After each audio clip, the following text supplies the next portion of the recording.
Hello everybody, Hughes Moves Gaming here, coming back at you with a little late video, but it is what it is. Sorry I've been busy and sick this weekend, but anyway, I just wanted to take some time out and talk about the BCA 500. An amazing job by Smoke Carbon. He always organizes these events and gives us all a platform to try and race and do what we can and put on a show. Major props to him also. Happy birthday! 20 years old! I mean 21! Because what's better than 20? What? 21! Anyway, let's get back to the actual point of the video. Like, the first stage, it was chaotic. Big one happened on lap 1. We were involved in it. It was when Limestone got contact, came down the track, and caused a bunch of us. I originally thought that the 24 did it. He was below the yellow line, but we'll get to him later. So we're just riding out, trying to have drafting partners and trying to catch who. And me and Fluffy got hooked up. And man, me, Fluffy, Nexus. Trying to remember who else it was. Code Red. Gio, oh, we were hooked up. We made 3 seconds on those boys, heading all the way back to the field. And then right when we got there, we were involved in another crash and lost my drafting help because Fluffy lagged out, and we had to take no tires in stage 1 just to try and survive, and we survived by the skin of our teeth. Our right front tire was at 2% crossing the line, so we somehow got it in 4th doing that. We felt that was our best chance out of pure necessity. So stage 2 happens, and everybody's trying to get all they can get, and we're all close together, and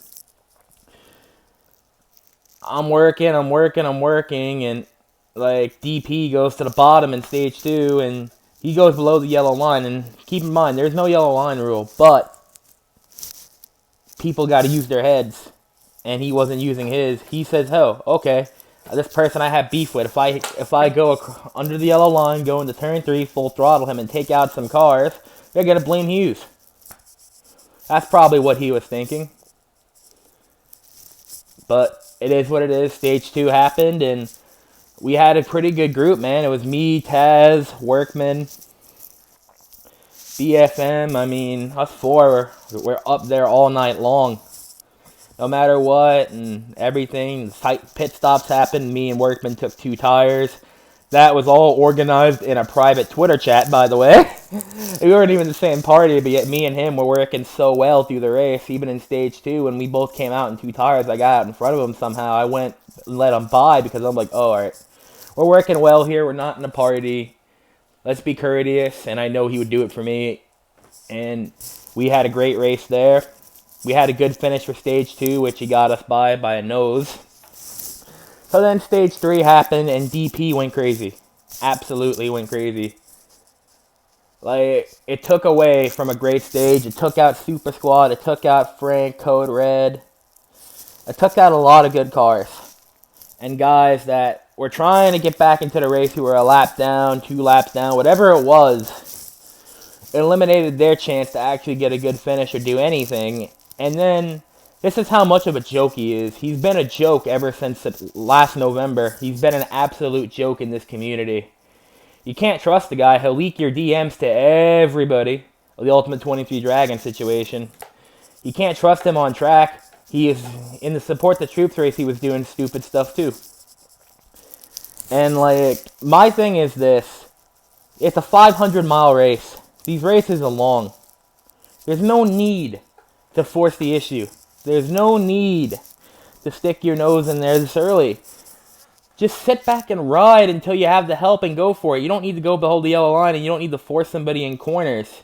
And then, all because you do something that's your fault, you wait for us and try to take me out on 6 times. By the way, how are you going to try and take somebody out and you can't even do it? You scrub. I mean, really. You're funny, man.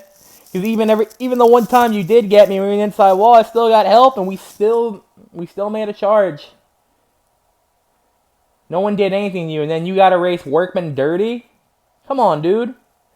Even when you try to wait for us the first time, you're blocking each lane possible. I understand you're not trying to go a lap down, but you were the only car that's going to be a lap down anyway. You had the free pass. Just dumb, idiotic stuff from him. And it's just hard. You get people in these races who have grudges against you for their actions that are their fault, and there never are accountability. And then he wonders why racers like that get hated on. And then trying to talk to the kid is like trying to talk to a tree. At least when it creaks, it somewhat acknowledges you. I mean, he's like, no, I want revenge. Revenge for what? You tried wrecking us on the bottom line? I'm not letting you in. You shouldn't be making that move. There's no manual that says I have to let you in.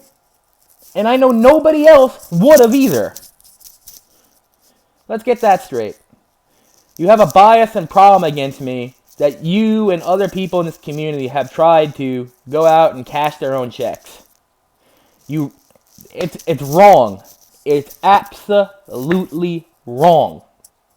So, we had help, and we somehow, after all this, was still in contention to win. After they finally told him park him. And we got help, man, from Code Red, Dale Jr. fan, Code on God. We got help from RC Racer Times. Sorry, RC45.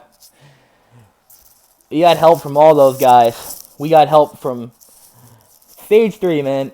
We got help from RTRC Trevor, man. He's the reason we won this race.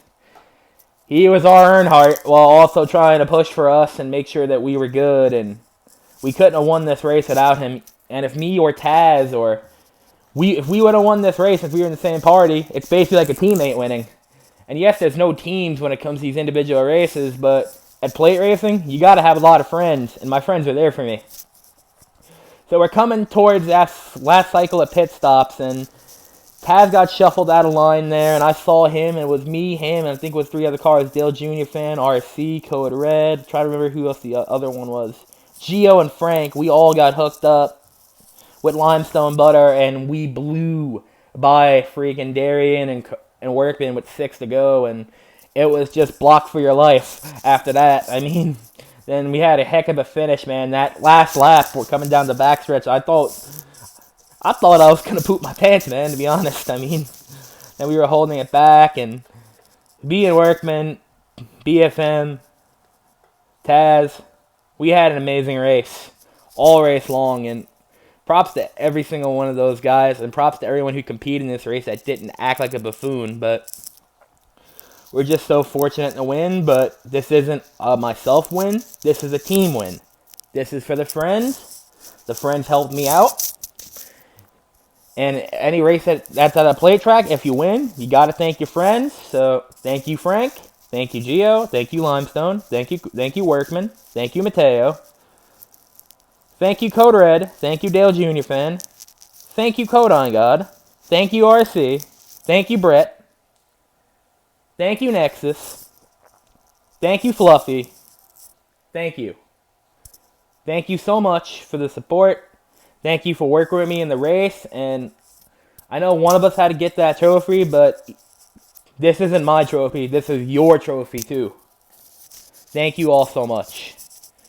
Sorry this video is a little late, but that's all I needed to say. Thank you to Smoke Carbon for putting on this show, and let's go from there.